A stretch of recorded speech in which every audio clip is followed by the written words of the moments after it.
I felt for you. Oh, I regret for losing. जय Hind guys. आज हम लोग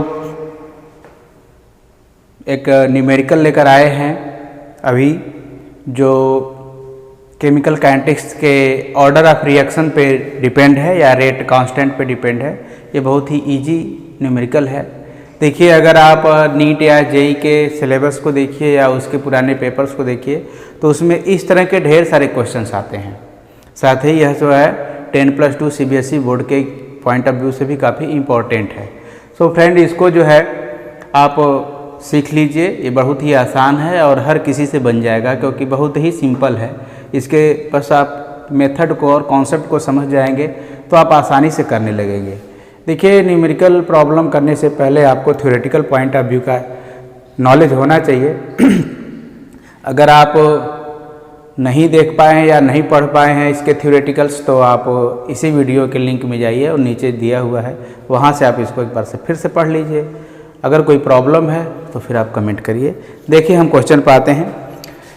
कह रहे हैं कि फॉर अ रिएक्शन, कोई एक रिएक्शन है A + B to the product, these are the reactant and it become to the change in the product. The rate law is given by R, it means the rate law given by K A to the power half and B to the power 2.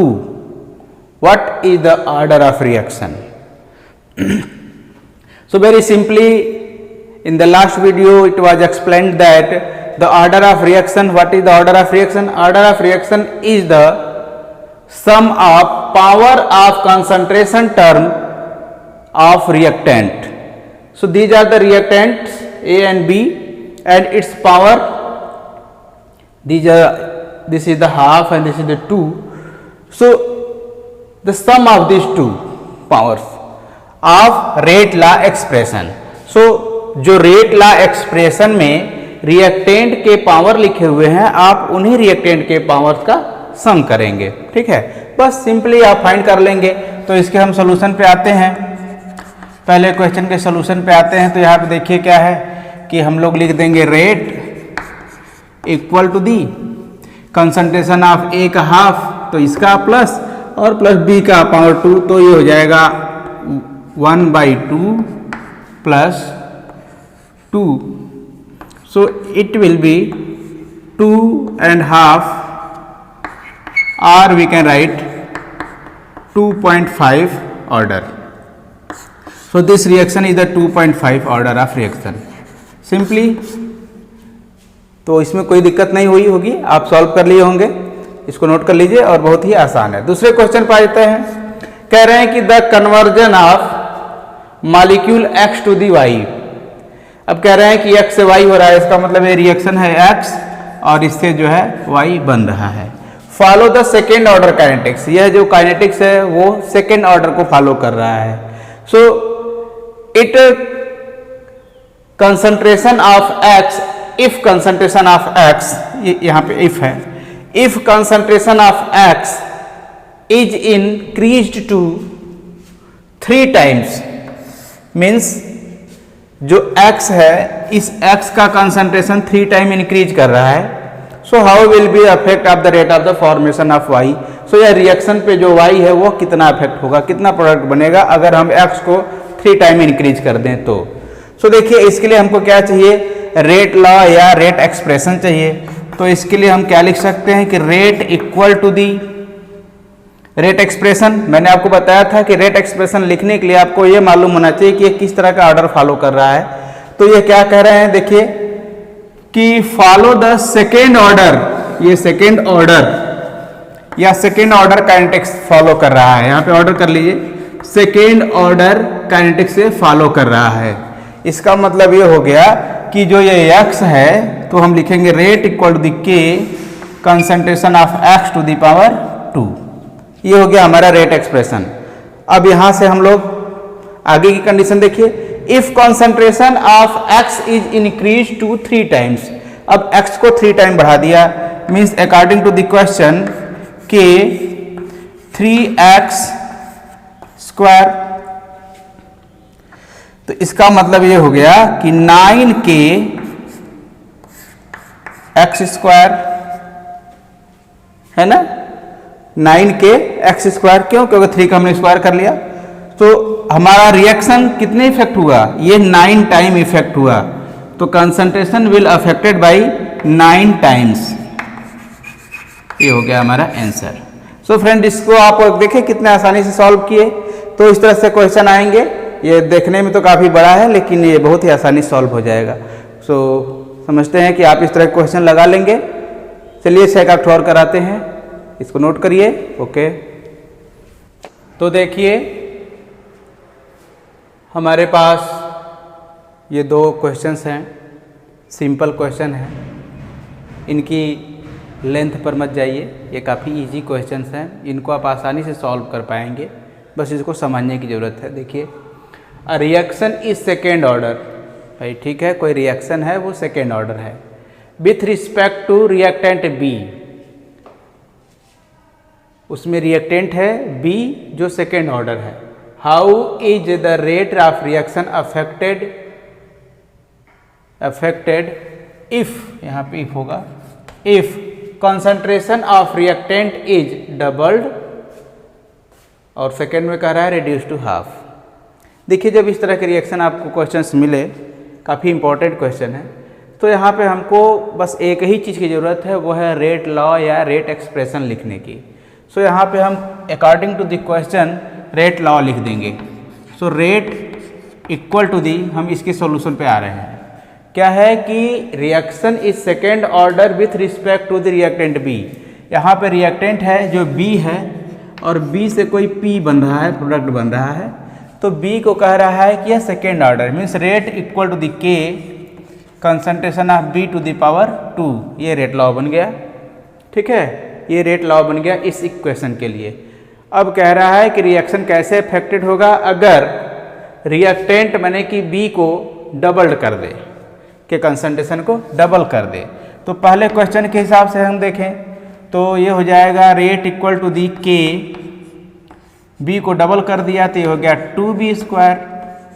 इसका मतलब ये हो गया कि 4k B square.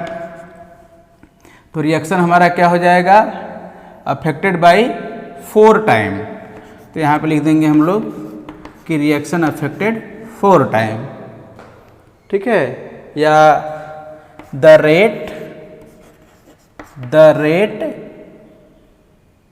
Becomes 4 time लिखिए, the rate becomes 4 times. ये हो गया, आपका आंसर आ गया।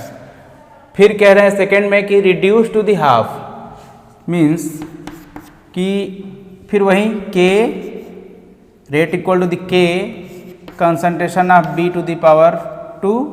अब बी के कंसंट्रेशन को हाफ कर दिए तो इसका मतलब के 1/2 बी का स्क्वायर। तो ये हो जाएगा 1/2 का स्क्वायर कर दीजिए तो ये हो जाएगा 1/4 के बी स्क्वायर। तो रिएक्शन हमारा क्या हो रहा है? रेट बिकम्स, फिर यहाँ पे हो जाएगा कि द रेट बिकम्स 1/4 टाइम्स। ये 1/4 टाइम्स हो जाएगा। सेकंड क्वेश्चन में आते हैं, आगे समझ में इसका सोल्यूशन। सेकंड में आइए, इसी तरह का ये भी है। देखिए सेकंड क्वेश्चन कि reaction is first order reaction is of first order in reactant A and second order in reactant B. यहाँ थोड़ा सा चेंज किया हुआ है कि ए प्लस बी 2 रिएक्टेंट हैं और इससे पी बन रहा है। ठीक है, तो how the rate of reaction affected, तो इसके हिसाब से हमको पहले तो लिखना पड़ेगा rate expression. So rate equal to K, इतना तो कंपलसरी है। अब कह रहा है कि देखिए, ध्यान से देखिएगा, बहुत ख्याल से देखिएगा इसको। Reaction is first order in reactant ए, जो ए है इसके लिए ये फर्स्ट ऑर्डर में इसके पावर 1 है, और and of second order in reactant B, और जो बी रिएक्टेंट है उसके लिए वो सेकेंड ऑर्डर है। ये बन गया रेट एक्सप्रेशन। अब इस पर हम लोग अपना आंसर दोनों क्वेश्चन का सॉल्व कर लेंगे। देखिए अब इसमें कह रहा है फर्स्ट वाले को सॉल्व कर लेते हैं। चलिए यहाँ पर करते हैं फर्स्ट वाले को। हमारा रेट एक्सप्रेशन यही रहेगा दोनों क्वेश्चन के लिए। तो रेट कह रहा है concentration of B increase to 3 times. चलिए सॉल्व करते हैं। केवल बी को इंक्रीज किया है, ए को नहीं इंक्रीज किया है, तो इसका मतलब हो गया कि रेट इक्वल टू दी के केवल ये बी को इंक्रीज कर रहा है। ए के कंसंट्रेशन को आप ऐसा लिखेंगे ए, और बी को कितने टाइम इंक्रीज किया, 3 टाइम इंक्रीज किया, तो ये हो गया 3b का स्क्वायर। तो 3 का स्क्वायर कर दीजिए तो हो जाएगा ये 9k ए कंसंट्रेशन और बी कंसंट्रेशन का स्क्वायर। इसका मतलब कि रिएक्शन कितना अफेक्टेड हुआ, तो हम लिखेंगे कि द रेट बिकम 9 टाइम्स। यहाँ लिख लीजिए द रेट बिकम्स 9 टाइम्स। ठीक है, सेकेंड वाले पे आते हैं। सेकेंड क्या कह रहा है कि concentration of A as well as B doubled. अब इस वाले में ए और बी दोनों के को डबल किया, यहाँ लिखता हूँ, देखिए ध्यान से। तो रेट वही रहेगा कि डबल कर दिया ए को तो ये हो जाएगा 2a, और बी को डबल कर दिया तो ये हो जाएगा 2b का स्क्वायर। ठीक है, तो ये 2 का स्क्वायर हो जाएगा तो यहाँ पे 4 हो जाएगा, और यहाँ पे 2 है तो 4 2 जा 8। ठीक है ना, 2 2 जा 4, और ये 4 में 2 मल्टीप्लाई कर दिया तो 8 हो गया, इक्वल टू दी हो गया 8 के ए और बी का स्क्वायर। इसका मतलब हमारा रिएक्शन कितने टाइम चेंज हुआ, 8 टाइम। ठीक है, तो हम लिख देंगे कि द रेट बिकम्स 8 टाइम्स। सो इस तरह के क्वेश्चंस, ढेर सारे क्वेश्चंस आपको हर साल एग्जाम में 1-2 क्वेश्चन जरूर मिल जाते हैं। और आप चाहे नीट के सिलेबस को देख लीजिए और चाहे जेई के सिलेबस को देख लीजिए, उनके पुराने पेपर्स को देख लीजिए, उसमें इस तरह के क्वेश्चंस मिल रहे हैं। तो बहुत आसान है, इसको आप सॉल्व करना सीखिए। तो अभी हम लोगों ने 2-3 या 4 क्वेश्चन किया, तो ठीक है, वीडियो लंबा हो रहा है इसलिए मैं इसको पॉज कर रहा हूँ। आप अपने से बुक में से हेल्प ले करके क्वेश्चन को सॉल्व करिए, और अगर कोई नहीं आता है तो उसका क्या करिए कि फ़ोटो खींच करके या स्क्रीनशॉट ले करके हमें कमेंट कर दीजिए, हम सॉल्व करेंगे। ठीक है, अब हम लोग आगे जो है इंटीग्रेटेड इक्वेशन पे आते हैं। ठीक है, तो पहले आप इसको नोट करिए। ओके, तो चलिए फ्रेंड्स, हम लोग शुरू करते हैं इंटीग्रेटेड रेट इक्वेशंस।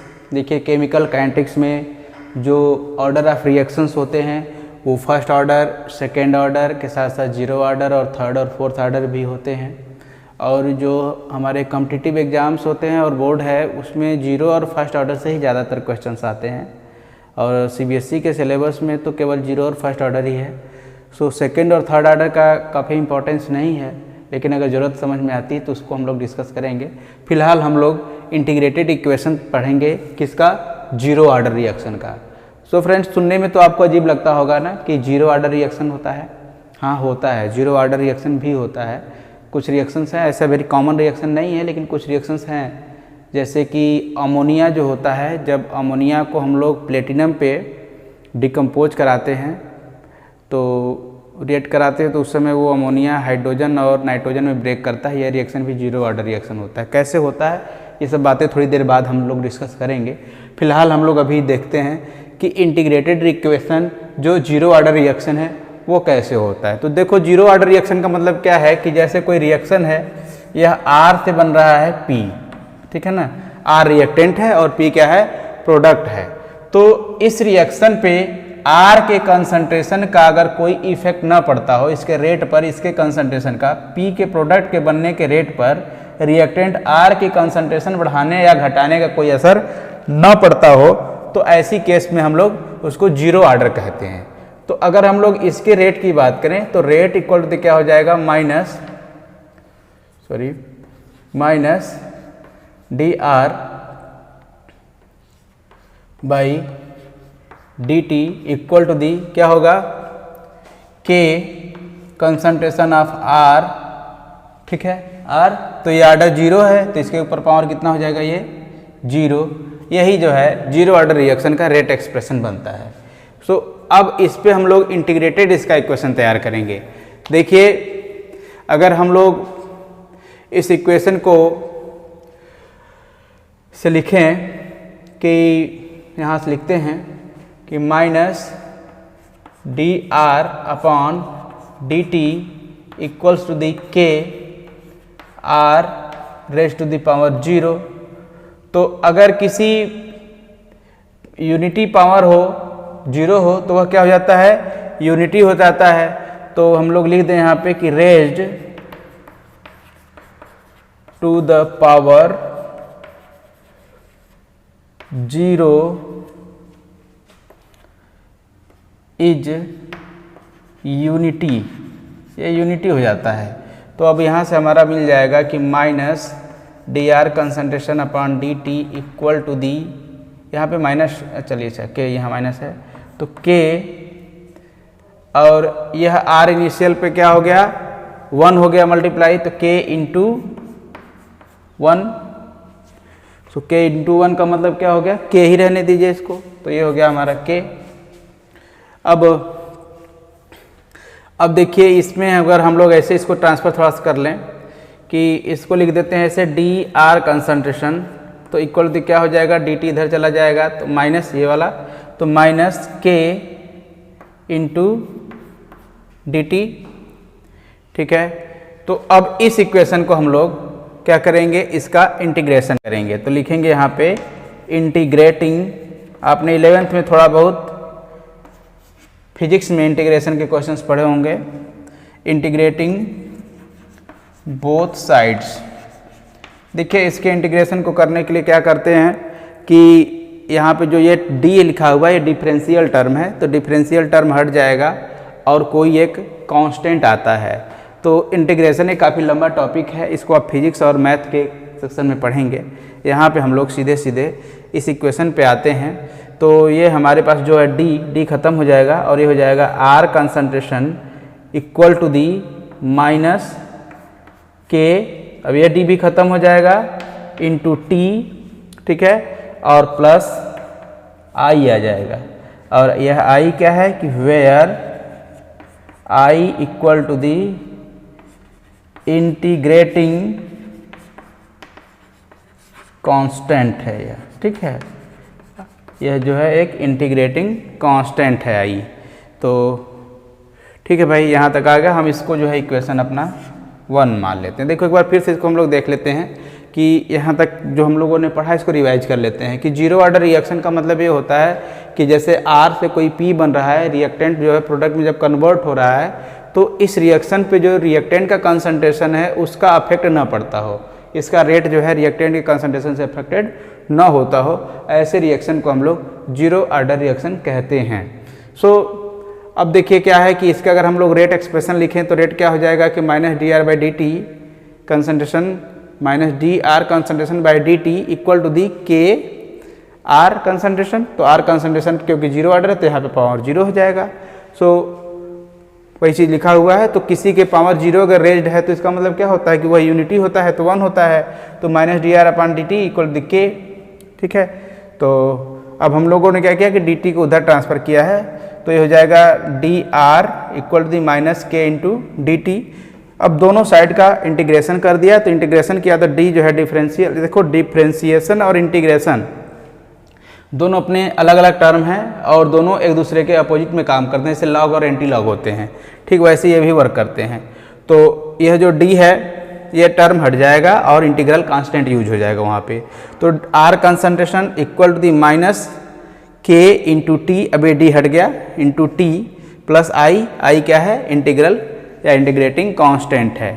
अब देखिए हम क्या कर लें कि यह लेट कर लें कि एट स्मॉल टी टाइम या at T equal to the 0 times, मतलब कि 0 टाइम मैंने इनिशियल टाइम पे क्या होगा, उस समय क्या स्थिति रही होगी, 0 रहा होगा। तो जब t 0 रहा होगा तो उस समय R कंसंट्रेशन कितना रहा होगा, रिएक्टेंट भी अपने इनिशियल कंसंट्रेशन पर रहा होगा। ठीक है, तो putting the value of t and R, sorry यहाँ पे R लिख देते हैं, R equal to the R initial concentration, तो putting the value of T and R, ठीक है, तो पुट कर दीजिए वैल्यू किसमें, इक्वेशन 1 में, यहाँ लिख लीजिएगा putting the value of T and R in the equation 1। तो क्या हो जाएगा हमारे पास, ये जो आर है, अब ये आर क्या हो जाएगा, ये आर इनिशियल हो जाएगा इक्वल टू दी के तो रहेगा ही, टी हो गया 0 प्लस आई, तो देखिए क्या हो जाएगा, ये हो जाएगा R initial equal to the minus K, T कितना है 0 हो गया टाइम पर, तो इंटू 0 प्लस आई, तब तो ये इतना तो 0 हो गया, तो ये हो गया R initial equal to the I, हो गया ना, R initial equal to the I. तो अब क्या करें, अब हम लोग जो है इस आई के वैल्यू को इक्वेशन 1 में पुट कर दीजिए, तब क्या हो जाएगा, ये तब हो जाएगा आर का, यहाँ लिख देता हूँ, चलो, putting the value of I in equation 1, equation 1 यहाँ पे है, इसी इक्वेशन में पुट कर दीजिए, तो ये हो जाएगा R equal to the minus K, ठीक है, इंटू टी प्लस आर क्या है, आर इनिशियल के बराबर है, तो ये हो जाएगा आर इनिशियल, ठीक है, ये मिल गया आपको इक्वेशन। तो देखिए अब इससे हम लोग y equal to the M X plus C, Y equal to the M X plus C equation किसी भी हम लोग ग्राफ को प्लॉट करने के लिए बनाते हैं, y equal to the M X plus C से कंपेयर करते हैं और फिर यहाँ से हम लोग एक ग्राफ प्लॉट करेंगे। तो ग्राफ प्लॉट करने के लिए हम क्या करें कि x एक्सिस पर t ले लें या t लेते हैं और y एक्सिस पर r कंसंट्रेशन ले लेते हैं, ये रहा r। तो ये जो k है नेगेटिव स्लोप k है ना, तो इसका स्लोप जो है नेगेटिव आएगा। यह देखिए यह t का ओरिजिन है, तो यहाँ पे जो है ये क्या होगा, यह पॉइंट जो होगा वो होगा r इनिशियल का, ठीक है, और ये स्लोप जो जा रहा है नेगेटिव स्लोप है, और यही जो स्लोप किसके बराबर है, k के इक्वल टू दी है, k equal to the negative slope. तो ये जो है जीरो ऑर्डर रिएक्शन के लिए ये ग्राफ बन गया। सो फ्रेंड क्या करना है आपको, बहुत आसानी से इसको देख लीजिए कि केयरफुली देख लीजिए कि R जो है एक ऐसा है, यहाँ पे कंडीशन ये कि R जो है इसको बढ़ाने से रिएक्शन का रेट चेंज नहीं हो रहा है, तो R इनिशियल हो जाएगा, वो 0 पावर हो जाएगा। और फिर इसको हम लोगों ने सॉल्व किया, यहाँ तक तो दोबारा भी बात कर चुके हैं। देखिए क्या करना है कि इस इक्वेशन को हम इंटीग्रेट अगर कर देंगे तो ये हो जाएगा R equal to minus K into T plus आई क्या है, आई इंटीग्रल कांस्टेंट है। अगर टाइम को हम लोग टी को 0 मान लें तो उस समय R कितना होगा, वो भी 0 इनिशियल हो जाएगा, अपने इनिशियल कंसंट्रेशन हो जाता है। तो टी इक्वल 0 तो R इक्वल दी कंसंट्रेशन इक्वल दी R इनिशियल। अब इसको हमने क्या किया, इस इक्वेशन में इस वैल्यू को भर दिया, तो R की जगह पे क्या हो जाएगा, R इनिशियल हो जाएगा, K की जगह पे K रहेगा ही, T की जगह पे 0 हो जाएगा, I तो है ही, तो यहाँ से इतना वैल्यू 0 हो गया, तो R initial equal to the I हो गया, ठीक है ना। तो R इनिशियल I हो गया। इसका मतलब कि अगर हम लोग इस I की वैल्यू को कहाँ भर दें, इस इक्वेशन में पुट कर दें, तो देखिए क्या होगा। तो ये हमारे पास इक्वेशन है R concentration equal to minus K into T plus I. तो R कंसंट्रेशन इक्वल टू क्या हो जाएगा, माइनस के इंटू टी की जगह पे क्या हो जाएगा, तब टी की जगह पे क्या हो जाएगा, तब 0 हो जाएगा, और टी की जगह पे 0 हो जाएगा और आई। तो फिर क्या हो गया कि I equal to R initial. तो यहाँ पे इस इक्वेशन में देखिए कि R equal to the minus K into T plus I की जगह पे क्या रख देंगे, R इनिशियल रख देंगे, क्योंकि I equal to R initial है, तो यहाँ पे R इनिशियल रख दिया। तो यह हमारा इक्वेशन मिल गया। अब इस इक्वेशन की हेल्प से हम लोग जो है ग्राफ प्लॉट कर सकते हैं। Y equal to M X plus C पे इसको कंपेयर करिए, तो यह एक्स एक्सिस पर हमने T ले लिया, ठीक है, Y एक्सिस पर R कंसंट्रेशन ले लिया, तो ये स्लोप नेगेटिव बन गया, ये नेगेटिव स्लोप, यहाँ से नेगेटिव स्लोप बनेगा, ये किसके इक्वल होगा, रेट कांस्टेंट के इक्वल होगा, और यह जो पॉइंट है या जहाँ पे इसको कट करेगा वह पॉइंट जो है आर इनिशियल कहलाएगा। इस तरह से ग्राफ प्लॉट हो जाता है। तो हम एक एग्जांपल लेते हैं, जिस एग्जांपल हम देखेंगे कि ऐसा कौन सा एग्जांपल है जो जीरो ऑर्डर रिएक्शन को फॉलो करता है। तो इसको पहले आप नोट कर लीजिए, फिर हम लोग आते हैं। ओके फ्रेंड्स, हम लोग देखते हैं कि example of zero order reaction, कोई एग्जांपल्स जो है जीरो ऑर्डर रिएक्शन का।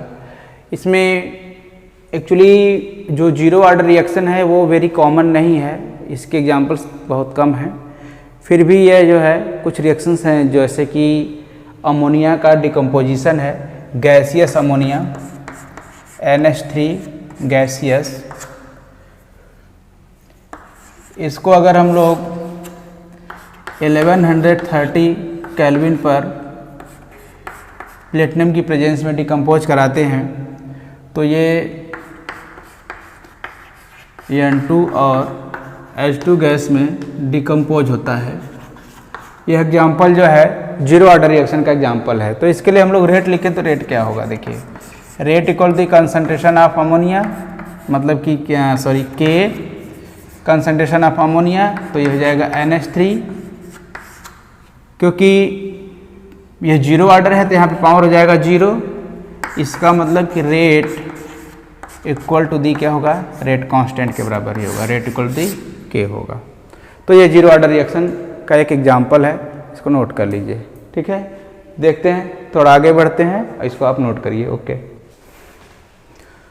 तो देखिए आपने जीरो ऑर्डर रिएक्शन के लिए ग्राफ बनाया था ना, तो एक बार उसको थोड़ा सा और डिटेल कर लेते हैं कि हम लोगों ने जो इक्वेशन पाया था वो R concentration equal to the क्या था कि माइनस के टी, के इंटू टी कर लीजिए, और प्लस आर इनिशियल था। ठीक है ना, तो ये हमारे पास इक्वेशन मिला था, और यहाँ से चाहे हम लोग तो के निकाल सकते हैं। तो के इक्वल टू क्या हो जाएगा, के हो जाएगा R initial minus R concentration, initial concentration minus R concentration upon T, ये हो जाएगा के। तो यहाँ से आप रेट कांस्टेंट को कैलकुलेट कर सकते हैं।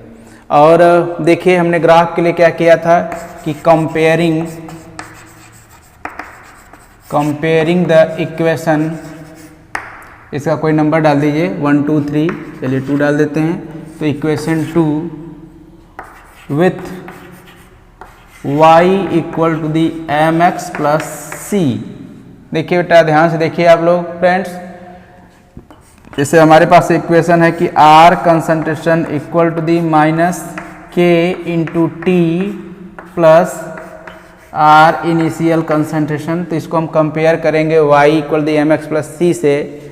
तो देखिए इसको कैसे कंपेयर करते हैं, ये हो गया हमारे पास y, ठीक है ना, ये y हो गया इक्वल टू दी हो गया mx प्लस सी, तो ये हो गया m, ठीक है, ये m हो गया क्योंकि कांस्टेंट है, और ये हो गया x, और ये हो गया c कांस्टेंट होता है। तो यही देखिए कंपेयर करेंगे तो हम लोग जो ग्राफ बनाते हैं वो 2 एक्सिस पर बनाते हैं, x एक्सिस और y एक्सिस पर। तो ये ग्राफ बना रहे हैं, तो ये हो गया हमारा x एक्सिस और ये हो गया हमारा y एक्सिस। तो x पर हम क्या ले लेंगे, x पर हम क्या लेंगे t माने कि टाइम, तो टाइम इधर की तरफ बढ़ेगा, और y एक्सिस पर हम क्या लेंगे, R कंसंट्रेशन ले लेंगे, मतलब रिएक्टेंट कंसंट्रेशन ले लेंगे, ये हो गया। और यह k क्या है, यही स्लोप है, तो ये नेगेटिव स्लोप है, ये नेगेटिव स्लोप ऐसे जाएगा ऐसे।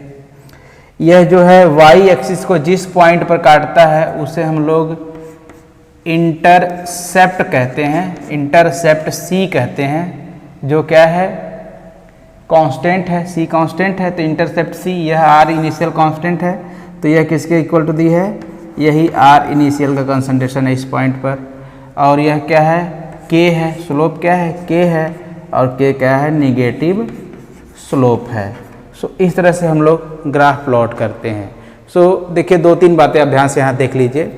पहला तो आपको रेट कांस्टेंट कैलकुलेट करने के लिए आएगा अगर जीरो ऑर्डर का, तो सीधे सीधे आप इस फार्मूले को रखिए, k equal to R initial minus R by T, simply, no nothing to think anything, कुछ भी सोचने की जरूरत ही नहीं है, बस आप सीधे सीधे K equal the R initial by R by T, तो के निकल जाएगा, या टी निकालना चाहे तो यहाँ से निकाल सकते हैं। दूसरा ग्राफ प्लॉट करने के लिए देता है, तो ग्राफ प्लॉट करने के लिए आप इस इक्वेशन पे आएंगे, उसको जो है कंपेयर करके ग्राफ प्लॉट कर लेंगे।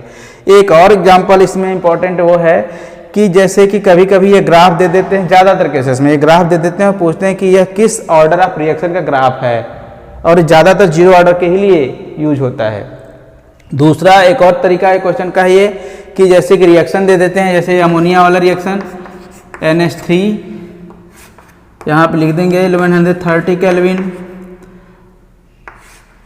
केल्विन नहीं है, सेंटीग्रेड है, सेंटीग्रेड, और यहाँ पे प्लेटिनम है, तो ये हो जाएगा N2 plus H2।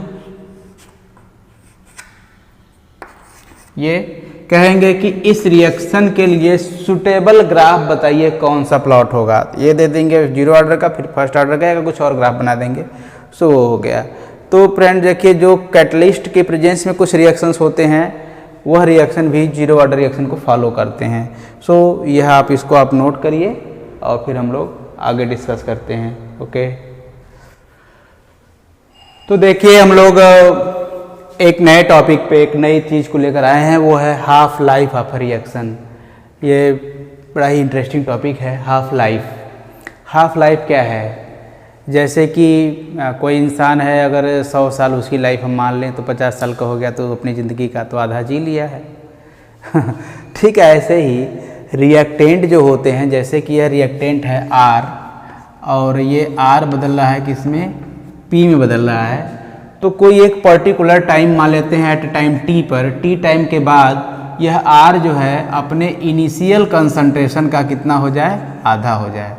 Initial concentration मैंने जो शुरू में था उस अमाउंट का आधा हो जाए, तो जितने देर बाद वो अपने अमाउंट का आधा हो जाएगा, वही टाइम इसका हाफ लाइफ कहलाता है। ठीक है ना, तो क्या है हाफ लाइफ की, नोट करिए, the time of a reaction in which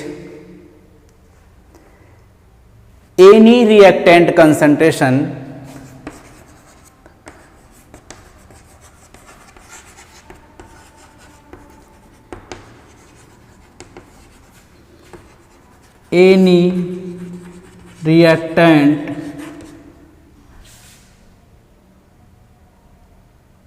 time यहाँ पे है, the time of a reaction in which any reactant concentration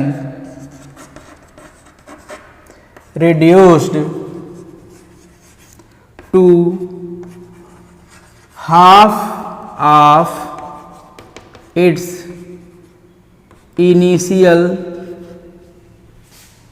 concentration. It means the reactant reduced to half of its initial concentration. Means if any reactant is R initial, so after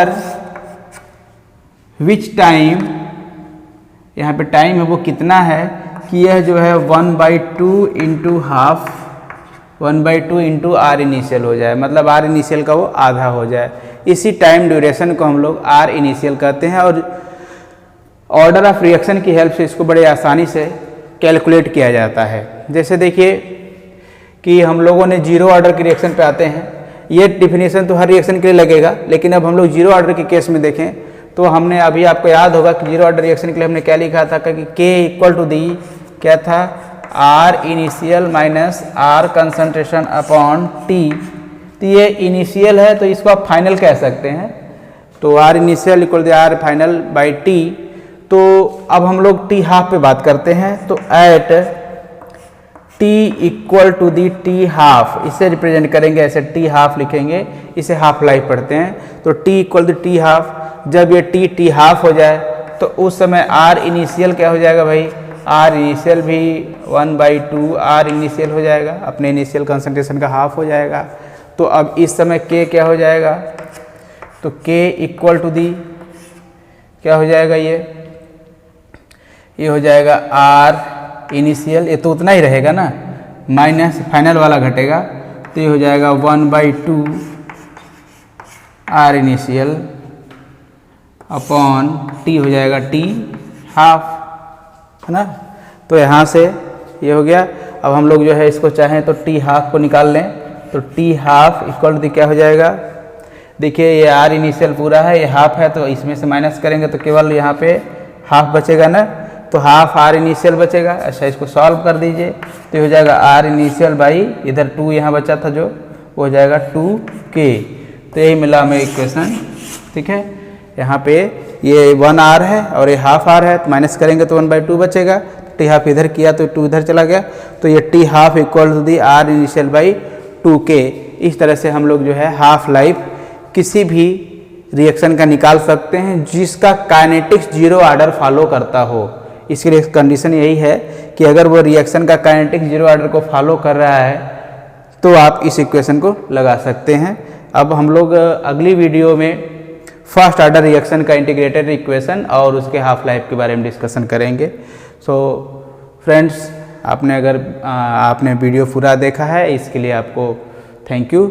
और बाकी सारे videos भी हैं, आप चाहे तो description link में या मेरे चैनल KM क्लास ऑनलाइन पे सर्च कर सकते हैं और यहाँ से आप चाहे तो देख सकते हैं। और अपनी स्टडी जारी रखिए और रोज़ अपने लिए एक टारगेट बनाइए और उसको अचीव करने में अपना पूरा दिन लगा दीजिए। देखिए आपका दिन सुनहरा हो जाएगा, आपका फ्यूचर ब्राइट हो जाएगा। Thank you. जय हिंद।